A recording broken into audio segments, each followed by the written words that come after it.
Existe uma cultura que viola todas as regras da agricultura moderna. Produz o dobro da quantidade de batatas sem uma única gota de água. Depois de plantá-la, você nunca mais precisará comprar sementes. Ela se transplanta para sempre e sobrevive ao frio que destrói o trigo. Durante milhares de anos tem sido a garantia definitiva contra a fome em todo o mundo. Então, nós o apagamos, não porque tenha sido um fracasso. Paramos de cultivá-la porque estava fazendo muito sucesso. Uma plantação que cresce sem permissão e alimenta sem custo não pode ser propriedade de ninguém. E aquilo que não pode ser propriedade não pode gerar lucro. Esta é a história de uma planta que sobreviveu a impérios e está à sua espera debaixo dos seus pés. O arquivo começa na costa leste da América do Norte, em 1605. O explorador francês Samuel de Champlain desembarca na costa do que mais tarde se tornaria Massachusetts. O povo algonquino o recebe com um banquete entre os bordos no outono. Entre os pratos, encontra-se uma raiz nodosa chamada Caixucpanac, ou raiz do sol. Champlain aprova e anota em seu diário que seu sabor rivaliza com o da alcachofra europeia. Ele enche o porão de seu navio com os tubérculos e parte para a França com uma carga que mudará a história. Esta é a alcachofra de Jerusalém, uma planta perene nativa da região dos Grandes Lagos e das florestas do leste. A planta se eleva a 2,5 metros acima do solo, coroada por girassóis amarelos que se voltam para acompanhar o sol. Mas o verdadeiro tesouro está escondido sob a terra, na forma de tubérculos nodosos de cor branca, roxa e dourada. Muito antes da chegada de Champlain, as tribos nativas americanas já conheciam o segredo dessa planta. Os iroqueses contavam uma história sagrada sobre como os primeiros tupinambos cresceram dos pés da falecida mulher terra. Ela se sacrificou, dando à luz 2 filhos, e legou ao povo uma cultura nascida do sacrifício. Tribos desde a costa atlântica até as grandes planícies plantaram alcachofras de Jerusalém uma única vez e as colheram para sempre. A planta se espalhava por meio de rizomas subterrâneos, como uma rede de veias sob a terra, e um único lote alimentava aldeias inteiras por gerações. Os tubérculos acumulavam doçura na forma de inulina, não de amido, e resistiam às geadas, aguardando o momento da fome. Em 1805, a expedição de Lewis e Clark quase pereceu de fome ao atravessar as planícies invernais de Dakota. A neve cobria o solo congelado e seus mantimentos estavam escassos. Sacagawea, uma jovem mulher Shoshone, salvou toda a expedição com conhecimentos transmitidos por gerações. Ela descobriu esconderijos subterrâneos de ratos do campo, contendo milhares de alcachofras de Jerusalém coletadas pelos roedores para o inverno. Sacagawea desenterrou os tubérculos do solo congelado com as próprias mãos e os assou sobre uma fogueira. Lewis escreveu no diário da expedição que as raízes salvaram suas vidas e tinham gosto de castanhas assadas. Os tubérculos podiam ser consumidos crus, crocantes como uma castanha d'água, ou cozidos até ficarem cremosos e macios. Os povos indígenas os secavam para fazer farinha, que podia ser armazenada durante todo o inverno sem estragar. Os tupinambos sobreviviam a temperaturas de até 30 graus negativos, esperando pacientemente na terra o momento em que as pessoas precisassem de alimento. A produtividade dessa cultura surpreendeu os exploradores europeus. Uma única planta produzia de 1,5 a 3 quilos de tubérculos por temporada. 1 hectare de alcachofra de Jerusalém rendia mais calorias do que o trigo e superava o milho em climas frios do norte. Pesquisas realizadas séculos depois confirmariam o conhecimento antigo. Os tupinambos produziam 64 mil libras de material comestível por acre sem uma única gota de irrigação. As batatas, mesmo em condições ideais de irrigação, rendiam apenas 53 mil libras na mesma área. Quando Champlain trouxe a alcachofra de Jerusalém para a França em 1605, a Europa passava por uma crise alimentar. Os solos estavam esgotados por séculos de cultivo contínuo, e a fome assolava o continente a cada poucos anos. Temia-se a batata, acreditando-se que ela causava lepra e loucura. A alcachofra de Jerusalém se espalhou pela Europa como forma de combater a fome. Os franceses a chamaram de topinambur, em homenagem à tribo brasileira Tupinambá, embora a planta seja nativa da América do Norte.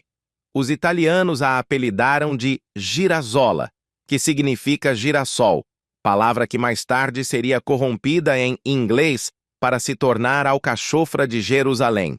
A nova safra alimentava camponeses, gado e até mesmo cortes reais sem fertilizantes ou cuidados especiais. Bastava plantar um tubérculo na primavera e colhê-lo no outono, deixando os fragmentos na terra. No ano seguinte, uma colheita farta surgia por si só, como se a terra tivesse aprendido a alimentar as pessoas sem a sua ajuda. Testes universitários realizados séculos depois confirmaram o que os agricultores europeus já sabiam. Os tupinambos produziam 30.000 libras de massa comestível por acre, em comparação com 20.000 libras de batatas. Em termos de conteúdo calórico, rivalizavam com o milho, a cultura de grãos mais importante do mundo. No entanto, gradualmente surgiram deficiências que determinariam o destino da planta. Os tubérculos eram pequenos, nodosos e de formato irregular, difíceis de descascar e impossíveis de colher com máquinas. Estragavam mais rápido que batatas e não podiam ser armazenados por meses em armazéns, e a inulina causava gases severos em pessoas não acostumadas a esse tipo de dieta. Em meados da década de 1750, a batata havia conquistado uma vitória decisiva no sistema alimentar europeu. Era maior, mais lisa, mais fácil de processar e mais fácil de armazenar em adegas e armazéns. As batatas se encaixavam perfeitamente nos sistemas que estavam sendo construídos pela Europa industrial, com seus mercados, cobradores de impostos e redes de transporte. A alcachofra de Jerusalém caiu em desuso, tornando-se alimento para pobres e ração animal. Era cultivada apenas por aqueles que não podiam comprar nada melhor. Na América do Norte, os colonizadores europeus começaram a considerá-la erva daninha e preferiram as culturas tradicionais do Velho Mundo. Os colonos escolheram trigo e batata, culturas cujas sementes precisavam ser compradas anualmente. Essas eram plantas que podiam ser controladas, tributadas e transformadas em mercadorias. Os tupinambos sobreviveram apenas em valas, à beira de estradas e em cantos esquecidos das fazendas, mas já não eram cultivados nem valorizados. A planta simplesmente esperou o momento certo debaixo da terra, espalhando-se por seus rizomas, sem a permissão humana.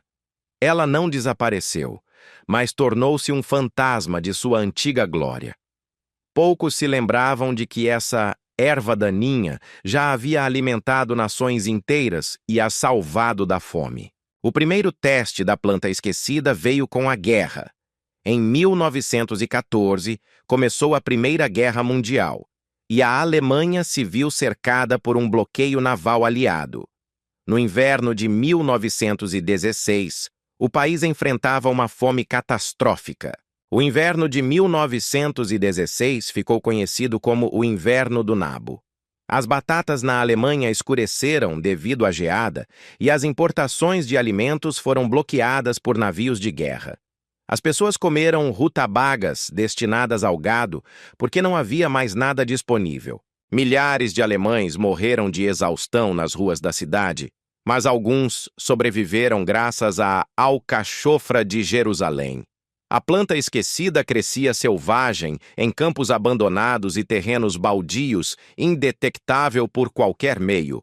As pessoas cavavam a terra com as próprias mãos, procurando os tubérculos que aguardavam pacientemente sob a neve. No entanto, a Segunda Guerra Mundial provou ser um verdadeiro teste para os alcachofras de Jerusalém e para a memória humana. Em 1940, as tropas nazistas ocuparam a França e confiscaram 80% de todos os suprimentos alimentares.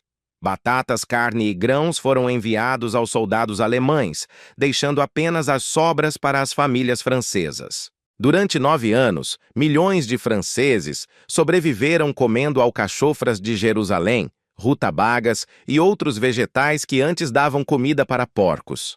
As pessoas aprenderam a detestar esses tubérculos por seu tamanho pequeno, pela dificuldade em descascá-los e pelos gases terríveis que produziam quando consumidos diariamente. Mesmo assim, as alcachofras de Jerusalém mantiveram as crianças vivas quando tudo o mais desapareceu das prateleiras. O plano nazista de erradicação da fome visava sistematicamente a remoção de alimentos dos territórios ocupados, condenando a população local a uma morte lenta. Mas o tupinambo não podia ser completamente controlado. Era muito resistente e selvagem, disseminado demais em áreas abandonadas. Na Holanda, o inverno de 1944 ficou conhecido como o Inverno da Fome. 22 mil pessoas morreram de inanição quando os nazistas cortaram o fornecimento de alimentos como punição por uma greve de trabalhadores ferroviários. O governo publicou secretamente livros de receitas de emergência com pratos que utilizavam bulbos de tulipa, casca de árvore e alcachofra de Jerusalém. As famílias holandesas cavavam a terra congelada com as próprias mãos em busca de tubérculos comestíveis. As mães ensinavam seus filhos a identificar alcachofras de Jerusalém entre raízes de árvores e pedras. Cada tubérculo encontrado significava mais um dia de vida para a família exausta. Após a libertação em 1945, os sobreviventes recusaram-se categoricamente a comer alcachofras de Jerusalém. Toda uma geração de europeus associou este vegetal à morte, à ocupação e aos piores anos da história da humanidade. Em França, os avós que sobreviveram à guerra baniram-no das mesas das suas famílias. A planta que salvou milhões de vidas tornou-se um símbolo de sofrimento e humilhação. O tupinambo desapareceu dos mercados, dos livros de receitas e da memória coletiva de nações inteiras. Os produtores de sementes pararam de cultivá-lo, os chefes esqueceram suas receitas e os agricultores evitaram plantá-lo. Contudo, a guerra não conseguiu alterar a natureza biológica do tupinambo nem suas propriedades nutricionais. Os tubérculos ainda continham 73 calorias por 100 gramas, 2 gramas de proteína e 429 miligramas de potássio. Ferro, cobre, magnésio e vitaminas do complexo B preenchiam cada célula da planta, aguardando o dia em que as pessoas se lembrariam desse tesouro esquecido. A verdadeira força do tupinambo reside na sua inulina, que constitui de 50% a 60% do peso do tubérculo.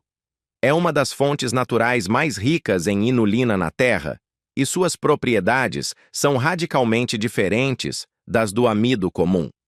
A inulina atravessa o estômago sem ser digerida e chega intacta ao cólon.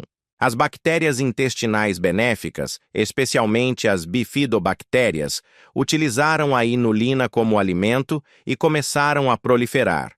Elas produziram ácidos graxos de cadeia curta, reduziram o pH e inibiram o crescimento de patógenos. Esses processos também ajudaram o corpo a absorver cálcio e magnésio, que de outra forma seriam perdidos. Pesquisas médicas na década de 1980 confirmaram o que nossos ancestrais intuitivamente compreendiam.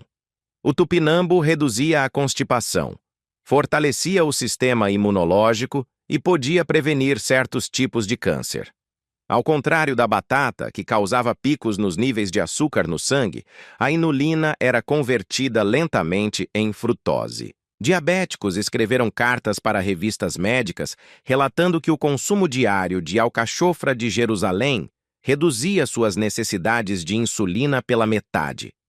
A medicina popular recebeu confirmação científica, mas o mundo já havia se esquecido dessa planta. As empresas farmacêuticas não podiam patentear algo que crescia naturalmente em qualquer jardim. A planta curava não só as pessoas, mas também o solo sob suas raízes. A natureza perene do tupinambo eliminava a necessidade de aração anual, prevenindo a erosão do solo. Suas raízes profundas quebravam as camadas compactadas do solo e melhoravam sua estrutura por muitos anos. A alcachofra de Jerusalém resistiu à seca, ao solo pobre e a temperaturas de até 30 graus negativos, onde as culturas anuais simplesmente pereceram. A planta foi projetada pela natureza para sobreviver no caos e prosperou em condições que destruiriam o trigo e o milho. Sua resiliência parecia quase sobrenatural. Na década de 1960, a atacadista californiana Freda Kaplan enfrentou um problema que estava prejudicando suas vendas. O nome alcachofra de Jerusalém era enganoso, pois a planta não tinha nenhuma relação com Jerusalém nem com alcachofras. A palavra italiana girasole, que significa girassol, era uma corruptela da pronúncia inglesa. Kaplan renomeou o tupinambo para alcachofra de Jerusalém e registrou a marca em 1980. Ela embalava os tubérculos em sacos de meio quilo com receitas e descrições de sabor. As vendas dispararam 600% quase imediatamente.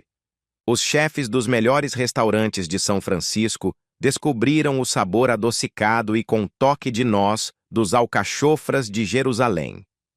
Os tubérculos eram crocantes quando crus e cremosos quando cozidos.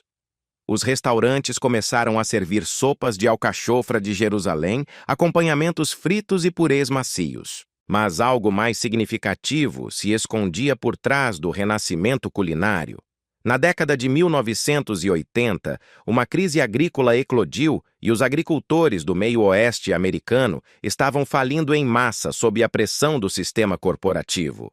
Alguns decidiram empreender experimentos radicais com culturas esquecidas. Os agricultores começaram a cultivar o tupinambo como uma cultura multifuncional para a produção de alimentos, ração animal e biocombustíveis. Seu alto rendimento, natureza perene e a capacidade de produzir etanol a partir da fermentação da inulina o tornaram ideal para a agricultura independente. Alguns viram isso como uma forma de se libertarem das cadeias de fornecimento de sementes e fertilizantes das grandes corporações. O experimento fracassou economicamente devido à falta de mercados e infraestrutura de processamento. Os agricultores perderam dinheiro, pois não encontraram compradores para seus produtos incomuns. Mas a ideia de autossuficiência alimentar por meio de cultivos sustentáveis sobreviveu e continuou a se espalhar entre as comunidades alternativas. Na França, décadas após a guerra, uma nova geração de chefes começou a trazer o alcachofra de Jerusalém de volta à mesa. Eles a apresentaram como parte do movimento dos vegetais esquecidos, um símbolo do patrimônio culinário em vez do sofrimento da guerra. Esses jovens chefes não carregavam as memórias traumáticas de seus avós. Na década de 2000, o tupinambo já estava presente em feiras de produtores rurais na América do Norte e na Europa.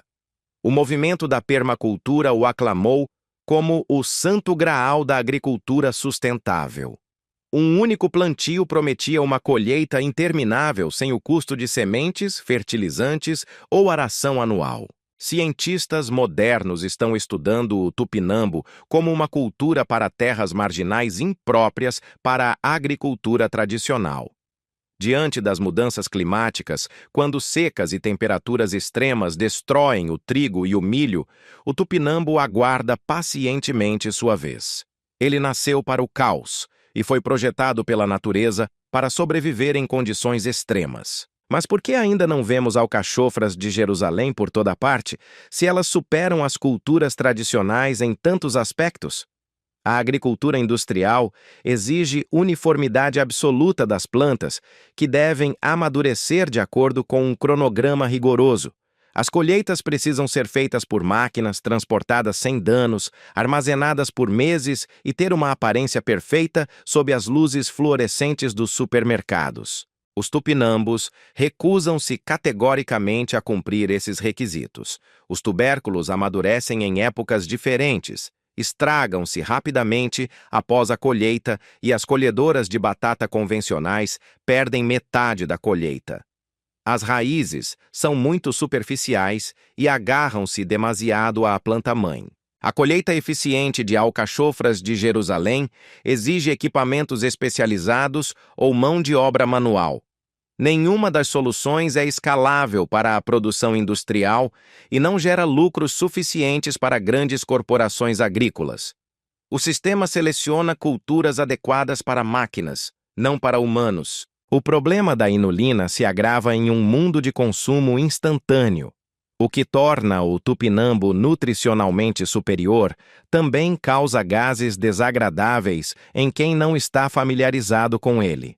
As bactérias intestinais precisam de tempo para se adaptar a um novo tipo de alimento, mas a comida moderna não tolera períodos de adaptação. O apelido alcachofra de Jerusalém do Diabo tornou-se uma piada recorrente entre jardineiros. Até a famosa Julia Child escreveu em um livro de receitas, questionando uma solução para o problema da flatulência. Existe uma solução. Um cozimento mais longo converte a inulina em frutose, e porções pequenas permitem que o corpo se adapte gradualmente. No entanto, a paciência contraria a lógica do sistema alimentar industrial, que exige gratificação instantânea do consumidor. Portanto, o tupinambo permanece um cultivo de nicho em feiras livres e hortas domésticas, onde se dissemina descontroladamente. É justamente essa disseminação descontrolada que revela a verdadeira natureza do conflito. A alcachofra de Jerusalém é praticamente impossível de erradicar sem venenos químicos, pois qualquer fragmento de raiz remanescente brota e dá origem a novas plantas. Na Europa, ela é oficialmente considerada uma espécie invasora, quando cresce além das áreas designadas. Invasora está se tornando um termo genérico para plantas que prosperam sem a permissão humana. Usamos o termo invasor para descrever coisas que nos lembram da natureza ilusória do controle. Os tupinambos nos ensinam o que os impérios se esforçam para enterrar. A verdadeira abundância não requer controle centralizado. As plantas perenes retornam ano após ano sem a necessidade de sementes, fertilizantes químicos ou licenças corporativas. Elas se adaptam às condições locais, sobrevivem a desastres e continuam a alimentar as pessoas, mesmo após o colapso das civilizações. Mas as culturas que sobrevivem sem lucro constante representam uma ameaça ao modelo econômico moderno. O tupinambo supera a batata em produtividade, recupera solos degradados e alimenta comunidades sem intermediários. Não pode ser patenteado, não pode ser considerado propriedade e não gera renda consistente para as corporações. Portanto, o sistema o rotula como primitivo, difícil de cultivar e inadequado para o mundo moderno.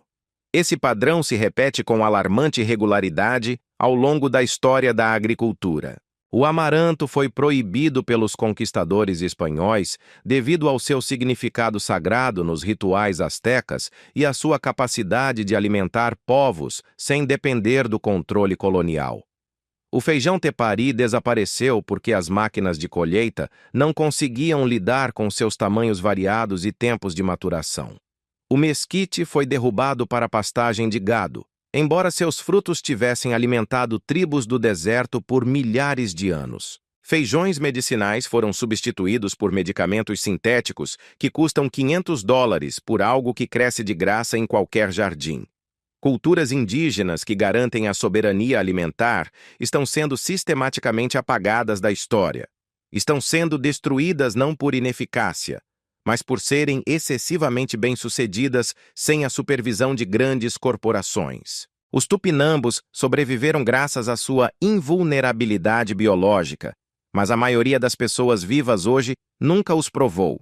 Não os viram crescer e não sabem que plantar 3 tubérculos no outono rende 30 na primavera. Esse conhecimento permanece oculto, pronto para ressurgir quando os sistemas industriais falharem. As mudanças climáticas trazem consigo secas, inundações e temperaturas extremas. As culturas que alimentam 8 bilhões de pessoas foram cultivadas para a estabilidade climática do século XX. Essa estabilidade está chegando ao fim, mas o tupinambo foi cultivado para o caos muito antes do advento da civilização moderna. Ela armazena energia em profundidade no subsolo, onde a seca não consegue alcançá-la. A planta sobrevive a geadas que matam batatas e supera o milho em produtividade, utilizando 1/3 da água. Quando os sistemas convencionais falharem, o tupinambo estará pronto, assim como tem estado durante 4 séculos. Famílias francesas sobreviveram a 9 anos de ocupação, alimentando-se da odiada alcachofra de Jerusalém, amaldiçoando cada tubérculo que comiam. Mães holandesas cavavam a terra congelada com os dedos dormentes, em busca de raízes para seus filhos famintos. Os nativos americanos a chamavam de Kaishuk Panak, a raiz do sol, um presente do sacrifício da mulher terra. Os nomes mudavam conforme o idioma e a época. As memórias eram apagadas pelas guerras e pelo tempo, mas a planta jamais desapareceu por completo. Perene e subterrânea, aguardava pacientemente mãos dispostas a cavar a terra. Não perdemos o tupinambo para desastres ou doenças. Simplesmente nos esquecemos de sua existência, priorizando a conveniência em detrimento da sustentabilidade e o lucro em detrimento da abundância. Contudo, o esquecimento não é a sentença de morte definitiva para os sistemas vivos. O conhecimento persiste no próprio solo, em cada recanto selvagem onde uma planta criou raízes, em cada tubérculo que escapa e brota sem permissão, e em cada jardineiro que descobre acidentalmente a magia da propagação por rizomas. Esta planta ensina através da perseverança e da recusa categórica em desaparecer do mundo. Ela mostra que a verdadeira abundância sempre esteve ao nosso alcance. A abundância cresceu na terra, gratuitamente, aguardando o momento em que a humanidade se lembraria de seus aliados esquecidos. Os tupinambos continuam a crescer sob nossos pés, em cantos abandonados de fazendas e terrenos baldios urbanos. Eles se reproduzem secretamente, espalhando-se por meio de rizomas, e se preparam para retornar à dieta da humanidade. Hoje, cientistas estudam o tupinambo para restaurar terras degradadas e criar sistemas alimentares sustentáveis diante das mudanças climáticas. Pesquisas mostram que a planta consegue crescer em solos salinos, tolerar temperaturas extremas e produzir biomassa, onde outras culturas simplesmente morrem. Suas raízes penetram profundamente no subsolo, restaurando a fertilidade de áreas empobrecidas. Pequenas propriedades rurais no Canadá e no norte dos Estados Unidos estão começando a cultivar alcachofras de Jerusalém como uma cultura de segurança contra a quebra de safras de grãos básicos. Quando as geadas destroem as batatas e a seca arruína o milho, as alcachofras de Jerusalém continuam a crescer e acumular nutrientes em seus tubérculos. Os agricultores as chamam de a cultura do último recurso. O movimento de jardinagem urbana está descobrindo o tupinambo como uma planta ideal para jardineiros iniciantes. Plantado uma única vez na primavera, você pode colher todos os outonos sem nenhum esforço extra. A planta não precisa de rega na maioria dos climas, não precisa de fertilizante e é autoprotegida contra a maioria das pragas. Nos países em desenvolvimento, o tupinambo está sendo estudado como uma solução para a segurança alimentar em regiões com climas imprevisíveis. Pesquisadores africanos estão testando a adaptação da planta às condições locais, e agricultores latino-americanos estão retomando o cultivo de suas culturas ancestrais. A revolução começa não nos laboratórios dos gigantes agrícolas, mas nos pequenos jardins das pessoas que plantam 3 tubérculos e colhem 30. Cada jardim desses se torna um ato de resistência a um sistema que transformou o alimento em mercadoria e a fertilidade do solo em fonte de lucro corporativo.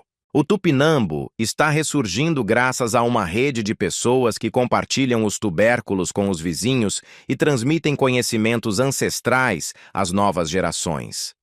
Cada plantio se torna uma semente de soberania alimentar, capaz de sobreviver a crises econômicas e desastres climáticos. A planta ensina paciência, resiliência e fé na capacidade da terra de alimentar seus filhos. Alguns chamam esse movimento de retorno à agricultura primitiva, mas o tupinambo representa uma tecnologia mais avançada do que qualquer sistema industrial.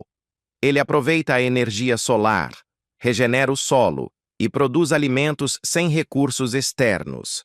Essa tecnologia funciona há milhares de anos sem interrupções ou modernizações. A ciência moderna apenas confirma o que os povos indígenas entendiam intuitivamente.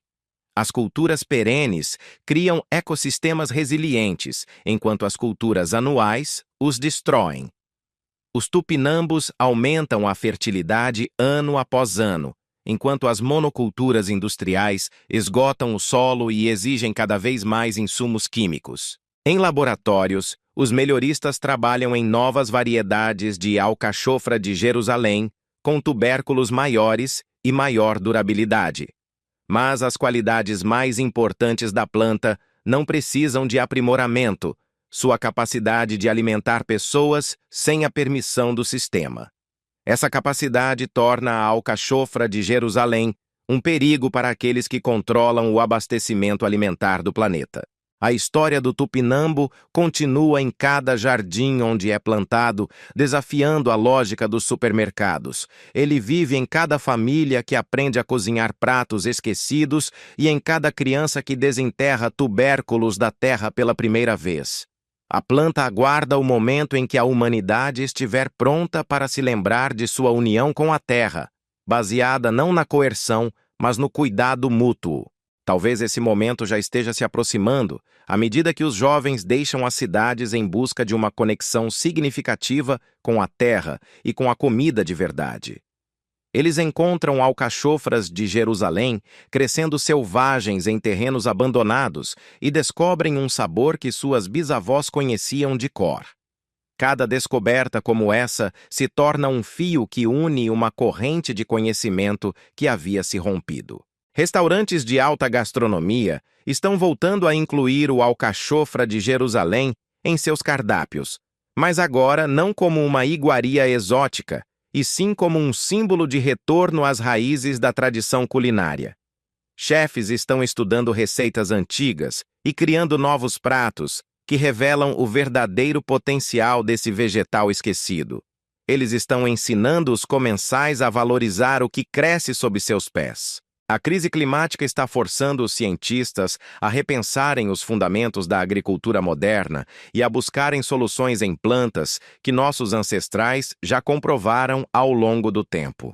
O tupinambo está na lista de culturas do futuro, ao lado do amaranto, da quinoa e de outros superalimentos que outrora formaram a base da nutrição de civilizações inteiras. Mas o verdadeiro futuro do tupinambo não está nas plantações industriais ou nas cadeias alimentares globais.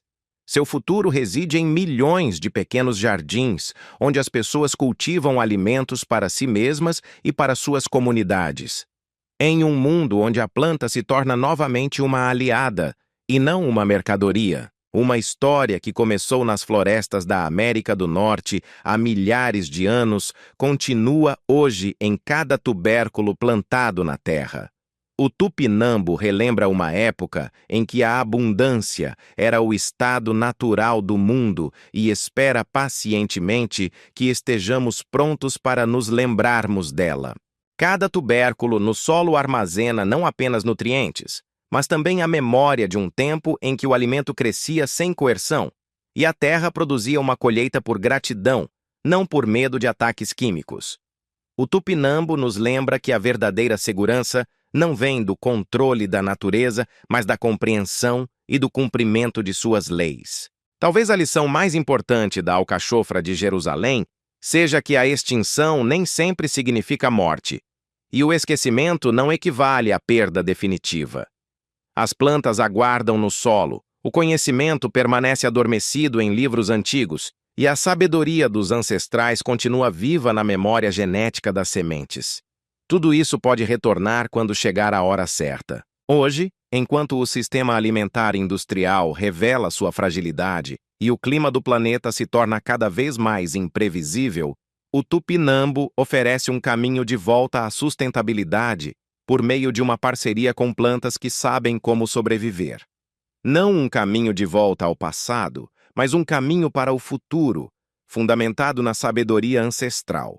Aqueles que plantam alcachofras de Jerusalém hoje se tornam guardiões dessa sabedoria e uma ponte entre o conhecimento perdido e as gerações futuras. Eles estão devolvendo ao mundo uma planta que pode nutrir as pessoas, curar a terra e nos lembrar que a abundância é inerente à própria natureza da vida.